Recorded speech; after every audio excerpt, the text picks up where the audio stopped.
Farming Inquisitors, the Gerbil is. Greetings and hello there, everyone. It's me, your Star Wars Dad, Nooch Too Good, and I'm here once again today with the Gerbil. How's it going, the Gerbil?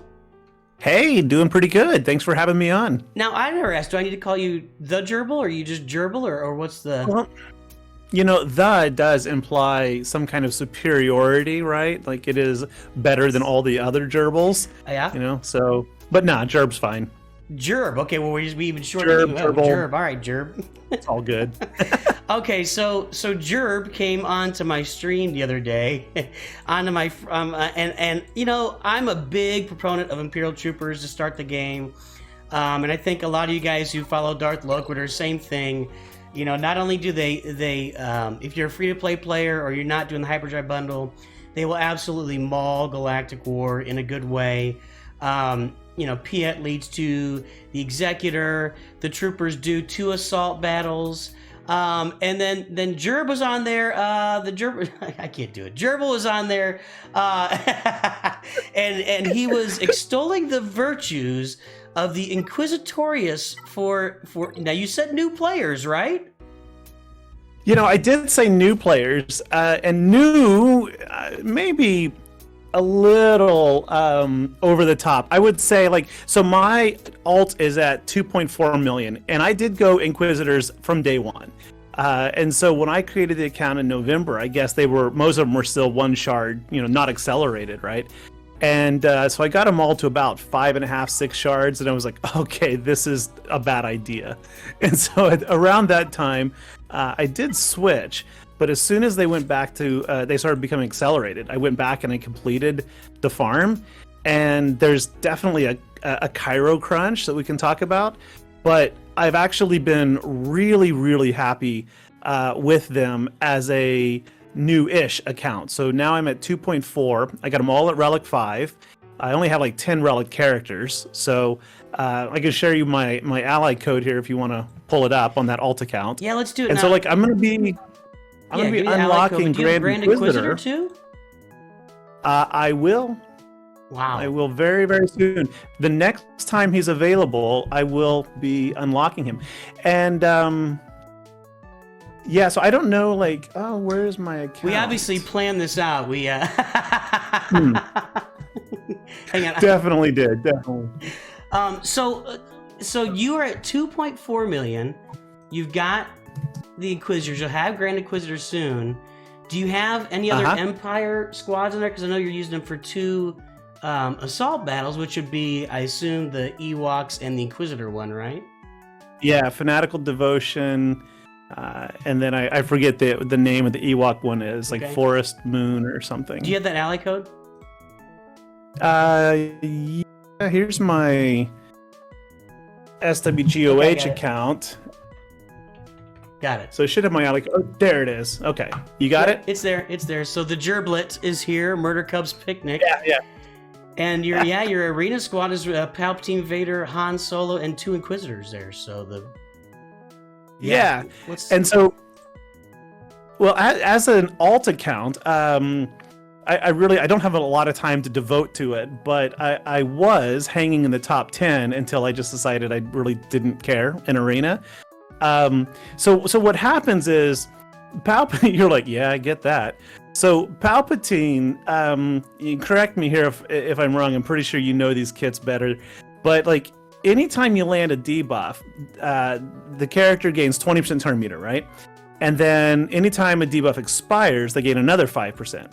And then with the patience mechanic, when the debuffs expire, they gain another 3 on the purge. And so what happens is, like, take Fifth Brother for example. He does his little AOE. And he hits, let's say, all 5 enemies. Not only do you cleanse off all the buffs from the opponents, he lands a stack of Purge on everyone, plus speed down, plus whatever. It's a guaranteed 100% turn meter, and he goes again. And then Seventh Sister is assisting with him, if you're running her. I've got Solo in there for Arena. But then Seventh Sister assists, and between the 2 of them, you're landing more debuffs. And what can happen in a lot of situations is you just wind up taking 9, 10, 11, 12 consecutive turns in a row. So you build up those stacks of 6 stacks of Purge, and then fifth brother does his second special, which like stuns them and strips off the purge, giving everyone the bonus turn meter again, and you just take over, and the other team doesn't do anything. Now, I got solo in there because I was running into just faster players. Yeah. Like they have better mod than me, right? So solo just stuns someone, and then I get the ball going. Yeah, I mean, Han Solo, to me, you know, in the early game, and now people are going to be able to farm him in like a couple of months from when you started. He's going to be, I mean, you throw him into any team early on, and just to get yourself out in front or stun whoever you want to do. So, but let's talk more about this farm. I just want to. So, is this free to play, or are you engaging in this a little bit? Okay, so I did buy the hyperdrive. Okay. And that was back in November, I guess it was. So that just shaved off about 4 months basically of leveling up. So I did buy the hyperdrive, and it gave me a nice jump start. And I think I paid the half price for it, and I don't know, maybe that's fallen permanently now, but that was pretty good. But with the new farm changes in the store, I don't know that the hyperdrive is still as effective a deal as it used to be. Because I watched your video the other day about, you were saying how the farmings are all changing, right? And I know you've been an advocate of not farming Phoenix, which I totally agree with you actually. I don't see Phoenix, I don't need them in Home 1, and Home 1 is my recommended first fleet actually, which is a whole nother story. But Tarkin, of course, to get the Zetas, and you're like, no, you need Tarkin. But we can talk about Home 1 later, but yeah. There's some secret sauce there that people just don't realize, with Kyle being an early farm also. Anyway, so Home 1, what was I saying? Oh yeah, Phoenix. You don't need Ghost, you don't need Phantom with Phoenix, or with Home 1. Right. So because of your video, I got curious, and I scrolled all the way down to the bottom of, what is that, the Guild? No, it's not Guild event, the Guild activity store, right? The super, super long one. Uh-huh. And there's all these characters there that didn't used to be there, and they're locked. They're perma-locked, and I don't mean you can't buy them if they're 7-star, but they're there every day. So even without refreshes, you can guarantee yourself 30 shards of like Dengar, 30 shards of Jin, 30 shards of Logray. And those were the bottlenecks. Yeah. So just skip Phoenix. But what that means is with the guaranteed Jin, you can knock out a really fast Home 1 fleet real fast, because you get Cassian out of there, or Cassian and Biston. With Logray, you get to C-3PO quickly. With Dengar, you get to Chewbacca quickly, and then Chewbacca, you get the Falcon quickly. So you can actually rush to a Home 1 fleet, dominate early game fleet day 1, get your 400 crystals, then shift to use that crystal income to the Inquisitor Cairo, which is what I did. So I was actually buying Inquisitor, like 50 shards of Kairos, like every 4 or 5 days. Okay. Because I was number 1 in fleet, like day 1, and held it until Profundity showed up. Like somebody got Profundity at 2 million GP, and I was like, ah! There it goes. But let's talk about, but I mean, I hear you buying Kyrotechs, but you have to have, what is it? Is it 300 or 400 Kyrotechs for Kyle Katarn too? So Kyle, 300. I don't recall. It's 300 or 400. Either way, it's a bunch. It's a bunch. Yeah. So was he your actually first my first relic then, with his shipment for Home 1? Yeah. So let's talk about this then. So okay. So I see in your ships, you've got across the top row, when I go Rebel, you got the Millennium Falcon 6 stars, you got the Raven's Claw maxed out, which that's no easy feat either. Maxing out a ship that quick in, then that ship is not in the hyperdrive bundle, obviously. No. I mean, that's a 6-month farm, so you must have been refreshing that node every day. And I just 7-starred it yesterday. Okay. So you were winning with it at like 3, well, I don't know where it activates, but 4 or 5 stars? About 5 stars. It becomes viable with and this is what I love. See, I love taking the road less traveled and just really pushing the envelope, seeing what you can do with it. And so there's a buddy in my shard that I've been chatting with and kind of coaching him. And he loves Rebels, and he took, I think Akbar was his first relic, and I was like, I don't think you want to do that. I'm not that committed. But I can't beat him now. He's like number 4 with home 1 above me. It drives me nuts.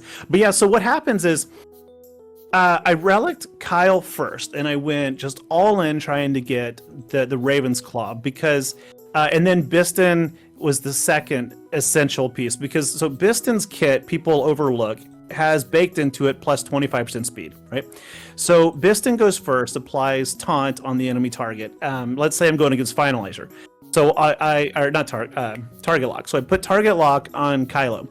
Then that triggers taunt on Biggs, and someone gains 25% turn meter. Raven's Claw gains Foresight, which gives it 50 speed.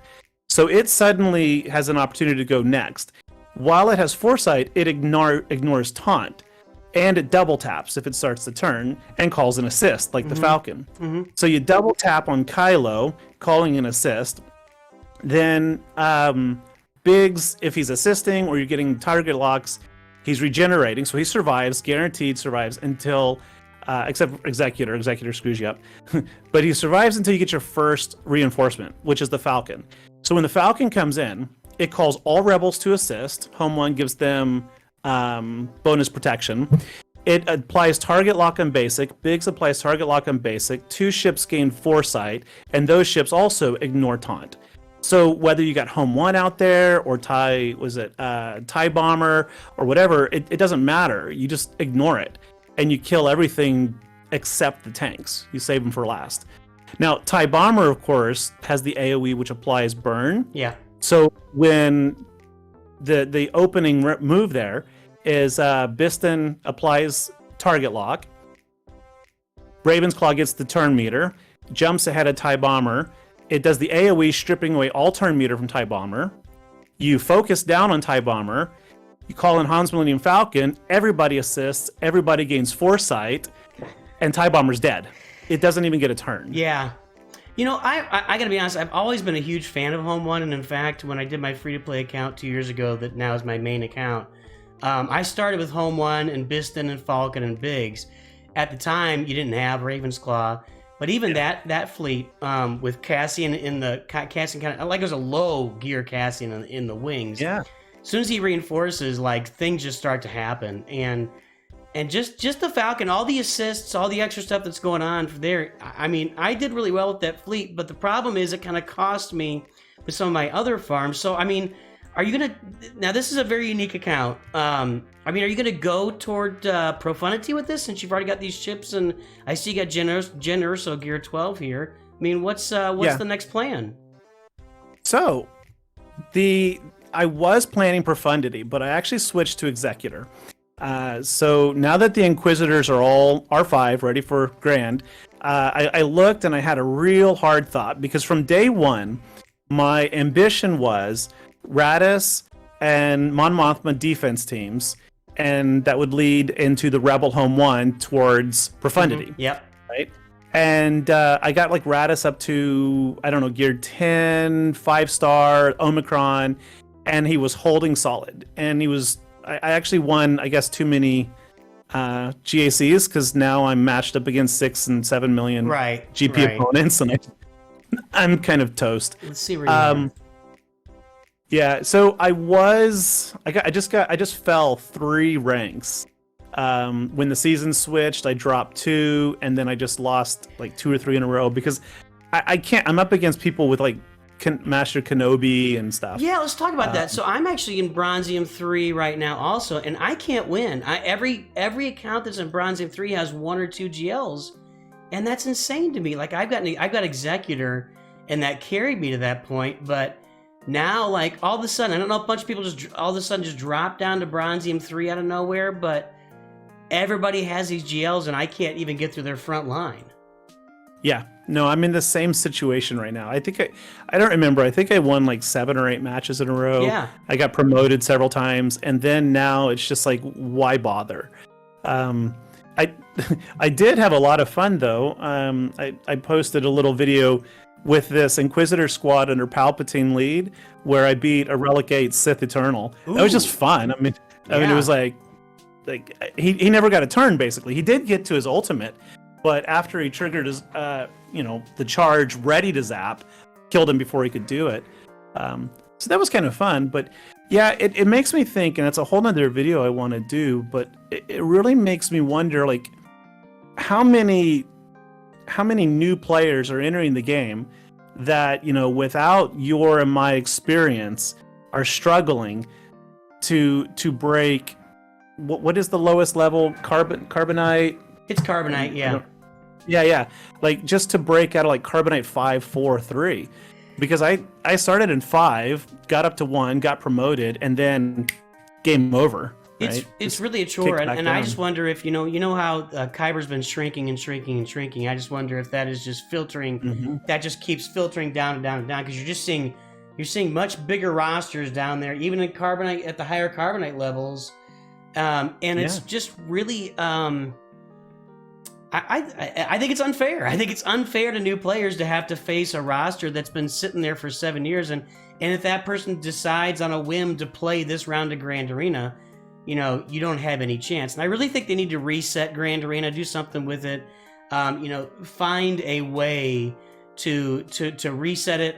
This is Locator's idea, not mine, but every 3 months, every 6 months, you know, just boom, start over again, to give people that are starting the game a chance, because those are the people that, if you want to keep the game going long term, you need those new players or returning players. A lot of people I'm finding are returning players. You know, they played a while ago, got busy with life, and now they've got a family and a job, and they found a game they can play for a few minutes while they're just in between whatever. Give them a chance to succeed in Grand Arena, because it's such a great game node. But if you have no opportunity to have any success in there, the game isn't fun necessarily.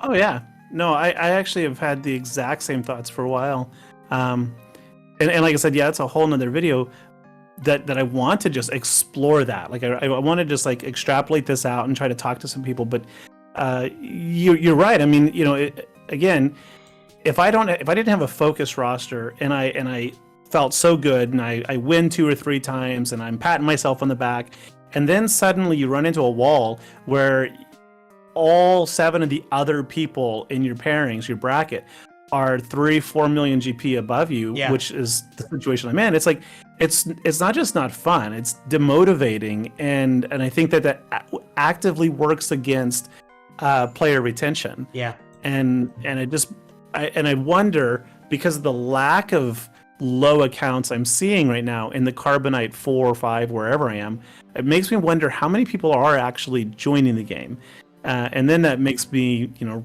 go to a place of worry about the game. But I don't think we're there yet. I just think that it's the system is not structured in such a way as it promotes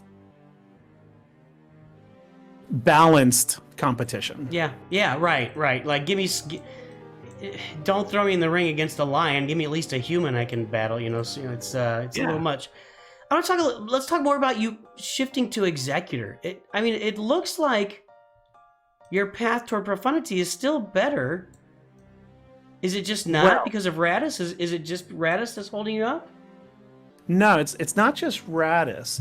So the thing is, you know, when you're going for a home one fleet, as I did early game, you need Han, which means you need, or Chewbacca, which means you need the bounty hunters, right?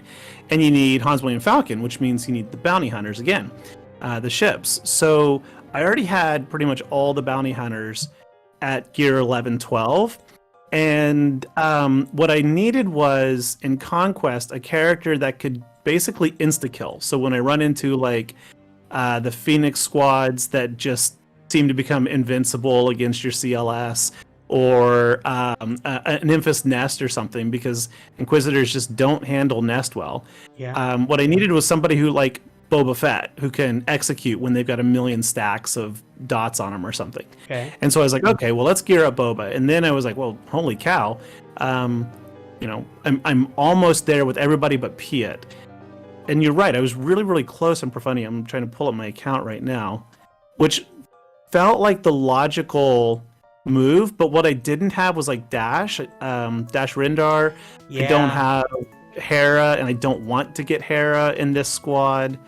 But so basically it felt like there would be some kind of casualties of stuff I'd have to gear up but don't really need.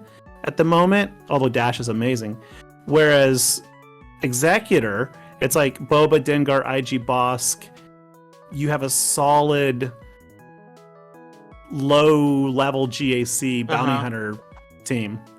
Yeah. And it's certainly less Kyrotech intensive with, Radis and Dash Rendar both in there. That's probably triple the Kyrotechs you need. I think Piet's the only one that has some Kyrotechs in that executor farm too, but and that's kind of your bottleneck. It's just really interesting to me that you start on the path and then pivoted halfway through it. And so did you not think to farm Dash ahead of time? No, I looked at him a lot and just thought, not yet. Because I don't know. There's something about it. I love the character. Yeah.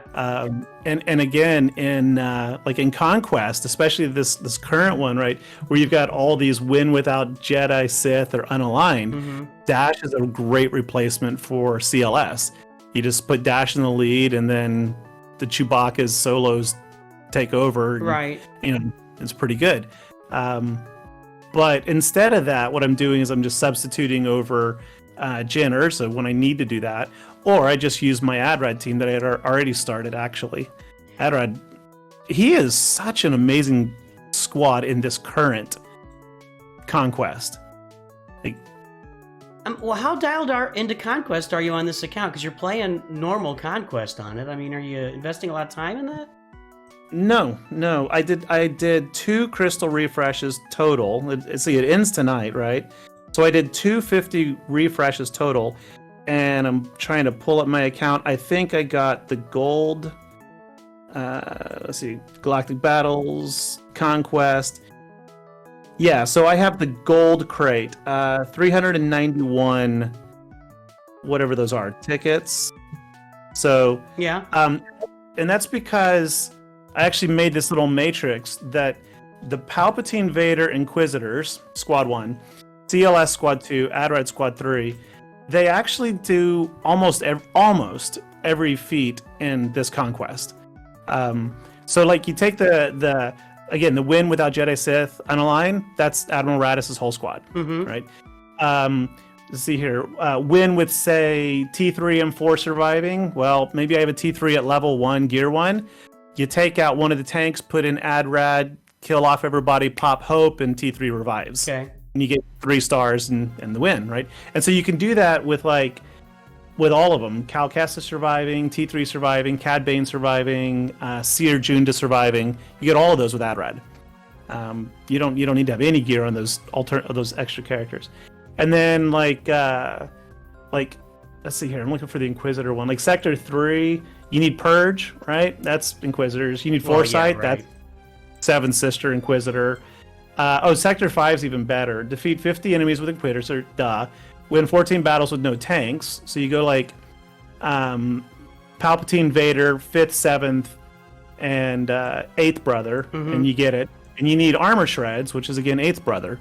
So you can get 3 of those feats with those Inquisitors under Palpatine lead. It sounds like you're pretty deep in normal Conquest, but that's awesome. I mean, that's awesome. I will say, this is a very unique roster, and if you guys want to see more of this, head over to Gerbil's channel for sure, because you're really, and I know you've been talking for a while about Kyle Katarn. Everybody was telling me this 3 months ago. Gerbil says Kyle Katarn. Gerbil says, and I'm like, okay, man, I believe you. I believe him. One last question before we head off here. What's with the Chirpa Omicron? Oh man, are you kidding? He's an Ewok. What better place is there for an Omicron? All right, sir. No. Yeah. So my channel, like, folks, if you do go over to the Gerbil's channel, please don't hit videos and then scroll all the way down, because like my early days were just a hodgepodge of stupid Ewok nonsense. So like there's even a series I did of Ewoks versus all GLs at the time. Yeah. And it's pure comedy. I'm trying to give like play-by-play events and some big build-ups and stuff. And I'm like Wicket throws a long stick right in the face of Kyle Katarn, who doesn't. Oh, I said Kyle Katarn, Kyle Ren. I'm doing this right off the top of my head, right? Right. Wicket throws a stick at Kyle Ren, hitting him right in the nads, and what's that? He swings back with wickety whack and a wickety boom boom boom to Poplo, who goes down. So it's just like real fast, hyper comedy, whatever. And now we're all gonna watch that. Oh no, it's actually really funny. At least I think it is. And then I did a parody video of Capital Games introducing Ewok Glider as a ship, and they're like, it inflicts confuse on all Empire ships, of course, because it's a glider in space. It has the unique debuff called Dent.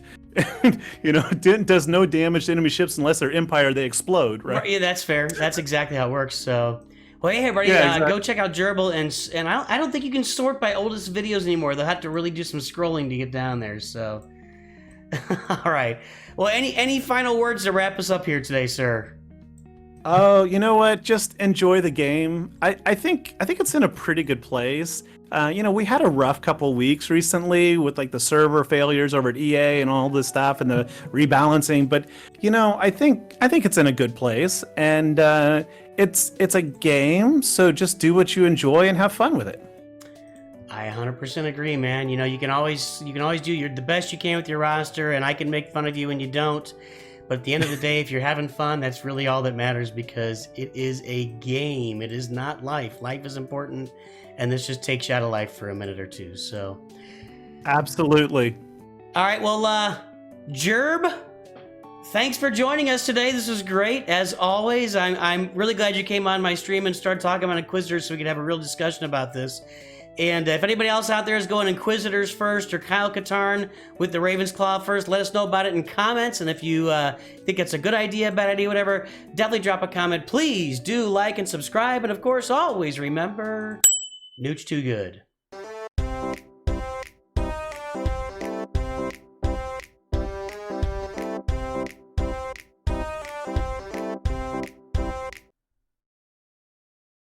All right, cool, dude. Thanks, man. That was fun.